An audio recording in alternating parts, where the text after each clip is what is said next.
మనకి సూర్య సంక్రమణం అంటే మనకి ఎవ్రీ మంత్కి ఒకసారి రాశి చేంజ్ అవుతూ ఉంటారన్నమాట రవి. సో రవి సంక్రమణం మనకి సింహరాశిలో ఆగస్ట్ 17వ తారీఖున తెల్లవారుజామున 2 గంటలకి అంటే midnight 2 o'clock మనకి ఢిల్లీని గనక మనము సెంట్రల్ టైం బేస్గా చేసుకుంటే గనక ఆ టైంకి మనకి సింహరాశిలోకి రవి సంక్రమణం జరుగుతుంది.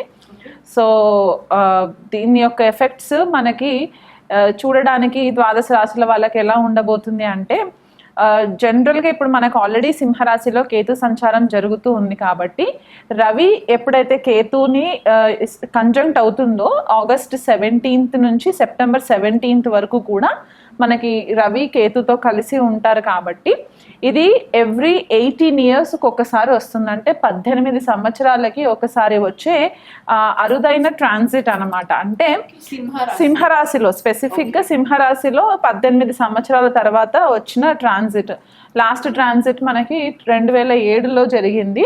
సో 18 సంవత్సరాల క్రితము ఈ పర్టిక్యులర్ టైంలో మీ వ్యక్తిగత జీవితాలలో ఎలాంటి చేంజెస్ వచ్చాయి అనేది మీకు ఆల్రెడీ కొద్దిగా గుర్తుంటుంది కాబట్టి ఇంచుమించు అలాంటి సిచ్యువేషనల్ ప్యాటర్న్సే మనకి మళ్ళీ వ్యక్తిగత జీవితాలలో మనకి కనిపించే ఛాన్సెస్ ఉంటాయి.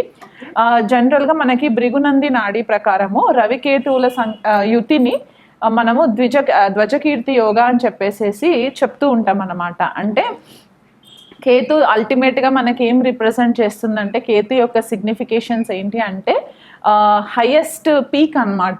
అది సక్సెస్ రూపంగా హైయెస్ట్ పీక్కి వెళ్ళడం అవ్వచ్చు, లేకపోతే మనం ఏదైనా ఒక టెరిటోరీని ఫర్ ఎగ్జాంపుల్ సోల్జర్స్ మనకి ఒక పర్టిక్యులర్ ఏరియాని గనక మన కోసం వాళ్ళు ఫైట్ చేసి ఆ పర్టిక్యులర్ ఏరియాని మన కంట్రోల్లోకి తీసుకొచ్చినప్పుడు మనము జెండా పాతేస్తూ ఉంటాం కదా, ఫ్లాగ్ హాయిస్ట్ చేస్తూ ఉంటాం మన టెరిటోరీ అన్నట్టు.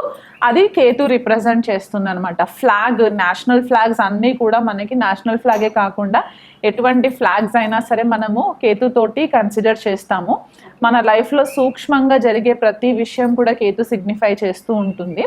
సో అలాంటి కేతు మోక్షకారకుడు అనమాట. బేసికల్గా కేతు మనకి డిటాచ్మెంట్ తీసుకొస్తుంది, మనకి ఆధ్యాత్మికత వైపు మనల్ని ఎక్కువ పుష్ చేయడానికి ఇంపార్టెంట్ గ్రహము. అంటే ఈ మెటీరియలిస్టిక్ లైఫ్ని మనము రాహుతో కన్సిడర్ చేసుకుంటే కేతుకు వచ్చేసరికి ఏంటి అంటే స్పిరిచువల్ లైఫ్, ఆధ్యాత్మికంగా మనం ఎదగడానికి మనకి చాలా మటుకు హెల్ప్ అవుతుంది. అండ్ ఇంకొకటి ఏంటంటే కేతు చాలా మటుకు ఐసోలేషన్కి కూడా కారకుడు అవుతాడు. మనకి అకల్ట్ సబ్జెక్ట్స్ అంటే మనకి ఇప్పుడు గుప్త విద్యలు, తంత్ర విద్యలు, ఆస్ట్రాలజీ, న్యూమరాలజీ ఇవన్నిటికీ కూడా మనకి సూక్ష్మంగా మనము డీకోడ్ చేయడానికి ఏదైతే నైపుణ్యం కావాలో అదంతా కూడా మనకి కేతు గ్రహం నుంచే వస్తుంది. అలా కాకుండా ఇంట్యూషన్, మనకి ముందు జరిగే విషయాలు తొందరగా తెలవడానికి కూడా కొంతమందికి ఆ ఇంట్యూటివ్ పవర్ అనేది ఉంటుంది కదా, అదంతా కూడా కేతు నుంచే వస్తుంది. సైకిక్ ఎబిలిటీస్ అంటే వేరే రెలమ్స్లో, వేరే డైమెన్షన్స్లో ఉండే ఎంటిటీస్ తోటి మాట్లాడడానికి, స్పిరిట్స్తో మాట్లాడడానికి, ఆత్మలతో మాట్లాడడానికి ఇవన్నిటికీ కూడా కేతు కారణం అవుతారు. రీసెర్చ్ ఫీల్డ్లో అంటే సైకాలజీ రీసెర్చ్ ఫీల్డ్ అవ్వచ్చు, లేకపోతే పిహెచ్డి ప్రోగ్రామ్స్ ఎవరైనా ఏదైనా పిహెచ్డి కోర్సెస్ చేస్తున్న వాళ్ళు ఉంటే కనుక దాంట్లో మనకి రీసెర్చ్ డేటా కలెక్ట్ చేయడానికి ఏదైతే ఎక్స్పీరియన్స్ కావాలో అదంతా కూడా మనకి కేతు గ్రహం నుంచి మనకి వస్తుంది. ఇది మనకి జనరల్గా కేతు యొక్క సిగ్నిఫికేషన్స్ అన్నమాట.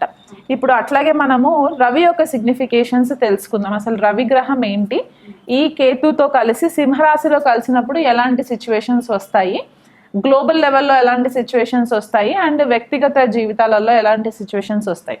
సో రవికి వచ్చేసరికి ఏంటి అంటే రవి గ్రహము జనరల్గా మనకి తండ్రితోటి కనెక్ట్ చేస్తాము. మన లైఫ్లో మన ఫాదర్ యొక్క ఇంపార్టెన్స్ ఏంటి, ఫాదర్ ఫిగర్స్ యొక్క ఇంపార్టెన్స్ ఏంటి, గవర్నమెంట్ మనం ఏదైతే సెంట్రల్ గవర్నమెంట్ అవ్వచ్చు, లేకపోతే రీజన్ గవర్నమెంట్స్ ఏవైతే ఉంటూ ఉంటాయో ఆ గవర్నమెంట్ లీడర్స్, అథారిటేటివ్ ఫిగర్స్, అథారిటీగా ఉండేవాళ్ళు, మనకి జాబ్స్ చేసే వాళ్ళకి మేనేజర్ లెవెల్స్లో ఉండే అథారిటేటివ్ ఫిగర్స్ అంతా కూడా మనము రవిగ్రహంతో కనెక్ట్ చేస్తాము.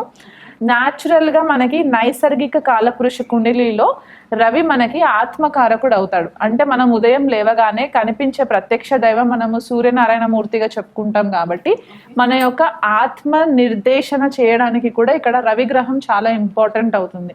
సో అలా కాకుండా మన ఎథిక్స్ ఏంటి, మనం వాల్యూస్ ఏంటి, మనం ఎంత డామినెంట్ నేచర్ తోటి ఉంటాము, మన క్యారెక్టర్ ఎలా ఉంటుంది, మన ఈగో ఎలా ఎలా ఉంటుంది.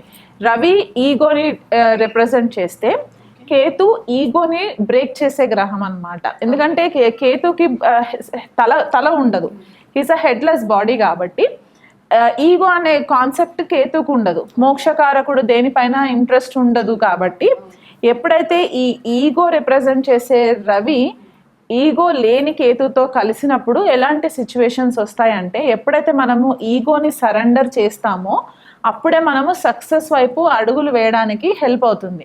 అంటే మనం ఎంత ఎదిగినా ఒదిగి ఉండాలి అనేది మనం ఏదైతే చెప్తూ ఉంటామో ఈ కాంబినేషన్ మనకి రిప్రజెంట్ చేస్తుంది అన్నమాట. ఇది మనకి బేసికల్గా ఈ రవి కేతువులకు యుతి ఒక కాన్సెప్ట్ అవుతుంది. ఈ కాంబినేషన్ సింహరాశి. ఇప్పుడు సింహరాశి అంటే కూడా మళ్ళీ మనకి ఇక్కడ ఏం కనిపిస్తుంది అంటే government, national leaders, international leaders అవ్వచ్చు, మనకి రూలింగ్ పార్టీస్ ఎవరైతే ఉన్నారో అదంతా కూడా సింహరాశి కిందికే వస్తుంది. క్రియేటివ్ ఫీల్డ్, ఎందుకంటే నైసర్గిక కాలపురుష కుండలిలో సింహరాశి మనకి పంచమ స్థానంగా చెప్తూ ఉంటాం కాబట్టి ఈ క్రియేటివ్ ఫీల్డ్, మన క్రియేటివ్ ఎబిలిటీస్ ఎంత ఉన్నాయి ఇవన్నీ కూడా సింహరాశి నుంచి కనెక్షన్ వస్తుంది. కాబట్టి ఒక రాయల్ సైన్, ఒక రీగల్ సైన్, ఒక అథారిటేటివ్ సైన్గా కూడా మనం సింహరాశి గురించి చెప్పుకుంటాం. కాబట్టి ఈ 3 కాంబినేషన్స్ని బట్టి మనకి ద్వాదశ రాశుల వాళ్ళకి ఎలా ఉండబోతుంది అనేది మనము విశ్లేషణ చేసుకుందాం. ఫస్ట్ రవికేతువుల సంక్రమణం జరుగుతుంది, యుతి ఏర్పడుతుంది. కాబట్టి సింహరాశిలో వీళ్ళు ఖచ్చితంగా కూడా ఆదిత్య హృదయ పారాయణము, వీళ్ళు కుదిరితే ఒకసారి ఉదయము సూర్యోదయం కంటే ముందు సూర్యుడికి అర్ఘ్యం ఇచ్చే టైంలో మనము ఆదిత్య హృదయ పారాయణం చేసుకోవచ్చు. మీకు సాయంకాలం కూడా వీలు కుదురుతుంది అని అనుకుంటే కనుక ఈవినింగ్ సూర్యాస్తమయం టైంకి కూడా మీరు ఆదిత్య హృదయ పారాయణం చేసుకోవడం వల్ల ఏమవుతుందంటే మీకంటూ ఒక సెల్ఫ్ ఇంట్రోస్పెక్షన్ జరగడానికి చాలా ఎక్కువ ఆస్కారం ఉంటుంది. ఆత్మ పరిశీలన అని చెప్పేసి మనం అంటూ ఉంటాం కదా, అంటే మనల్ని మనము సెల్ఫ్ ఇంట్రోస్పెక్షన్ చేసుకునే క్రమంలో మనకి ఆదిత్య హృదయం ఒకటి హెల్ప్ అవుతుంది. ఇట్లాంటి టైంలో కొద్దిగా ఈగో ట్రిగర్ అవ్వడానికి కూడా కొన్ని సిచ్యువేషన్స్ అరైజ్ అవుతూ ఉంటాయి. కాబట్టి ఈ ఆదిత్య హృదయ పారాయణం చేసుకోవడం వల్ల రవికి కొద్దిగా బలం చేకూరుతుంది.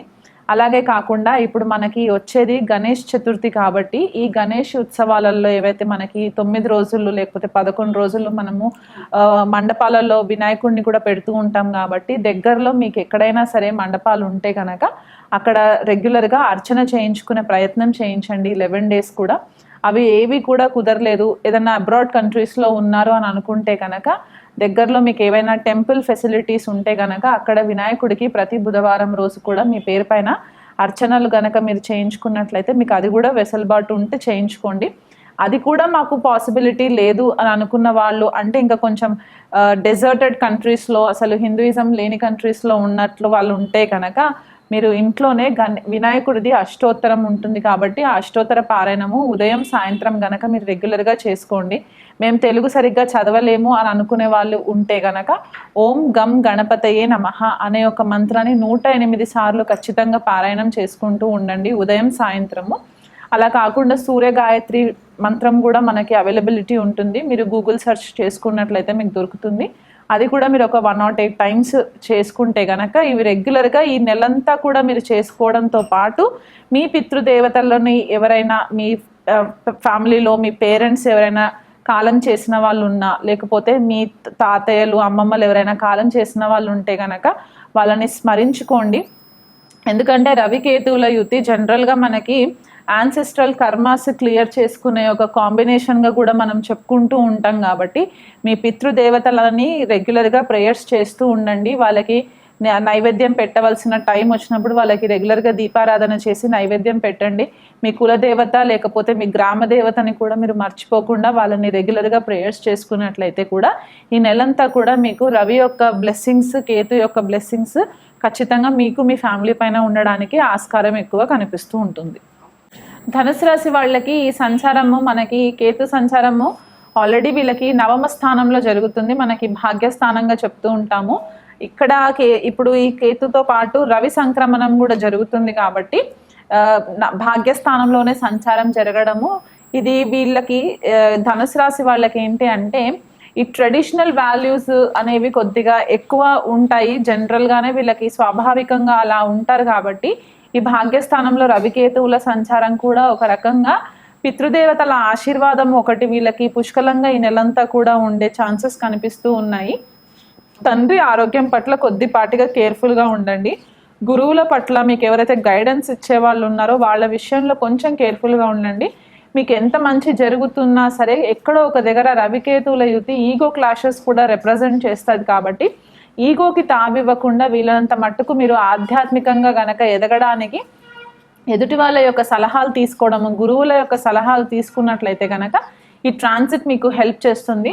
తీర్థయాత్రలు చేయడము, దూరదేశ ప్రయాణాలు ఏవైతే ఇప్పటి వరకు పెండింగ్ ఉన్నట్లయితే కనుక అవి కొద్దిగా మీకు క్లియర్ అవ్వడానికి ఛాన్సెస్ ఉన్నాయి. అంటే కొంతమంది హైయర్ ఎడ్యుకేషన్ కోసం కూడా వేరే కంట్రీస్కి వెళ్తూ ఉంటారు కదా, అలాంటి వాళ్ళకు కూడా కొద్దిగా మంచి ఆపర్చునిటీస్ రావడానికి ఛాన్సెస్ ఉన్నాయి. సడన్గా తండ్రి యొక్క ఆరోగ్యం పట్ల ఇబ్బంది పడే పరిస్థితులు కనిపిస్తున్నాయి కాబట్టి ఆ విషయంలో కొద్దిగా కేర్ఫుల్గా ఉండండి. కులదేవత ఆరాధన రెగ్యులర్గా చేసుకోండి.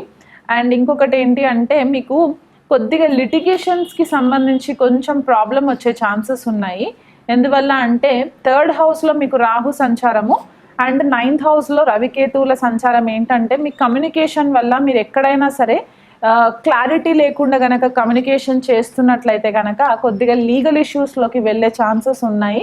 అది బికాస్ ఆఫ్ రాహు కాబట్టి ఆ విషయంలో కొంచెం కేర్ఫుల్గా, అంటే ఇక్కడ రవి కూడా గవర్నమెంట్ని రిప్రజెంట్ చేస్తుంది, అధికారులను రిప్రజెంట్ చేస్తుంది అని మనం చెప్పుకున్నాం కాబట్టి మీ మాట తీరు, మీరు వేసే అడుగులు, మీ వ్యవహారం ఎలా అయితే ఉంటుందో ఇదివరకు లాగా మీరు స్ట్రైట్ ఫార్వర్డ్గా ఉండి హ్యాండిల్ చేసుకుంటే ఇబ్బంది లేదు. కానీ గతంలో ఏదైనా అక్కడిక్కడ కొద్దిగా మ్యానిపులేషన్స్ చేసినట్లుంటే కనుక అది ఏ ఫీల్డ్లో అయినా సరే, పర్సనల్ అవ్వచ్చు, ప్రొఫెషనల్ అవ్వచ్చు, ఆ విషయంలో మీరు కొంచెం కేర్ఫుల్గా ఉండాలి. ఎందుకంటే ధనుసు రాశి వాళ్ళకి 4థంలో శని సంచారం కూడా జరుగుతుంది కాబట్టి ఈ 4థ స్థానం పెద్ద ఎఫెక్ట్ మనకి, అంటే డైరెక్ట్ రవితో కనెక్టివిటీ లేకపోయినా కొద్దిగా మనకి డిస్టర్బెన్సెస్ అయితే మానసికంగా గృహ వాతావరణంలో డిస్టర్బెన్సెస్ ఇస్తుంది. కాబట్టి మీ గొడవలు ఒకవేళ ఏవైనా ఎగ్జిస్టింగ్ గొడవలు ఉంటే కనుక అవి కొద్దిగా తీవ్ర స్థాయిలోకి వెళ్ళకుండా ఉంటే కనుక హ్యాండిల్ చేసుకుంటే మంచిది. ఈగోకి వెళ్ళకండి. నేను రిపీటెడ్గా ఇదే పాయింట్ చెప్తున్నాను,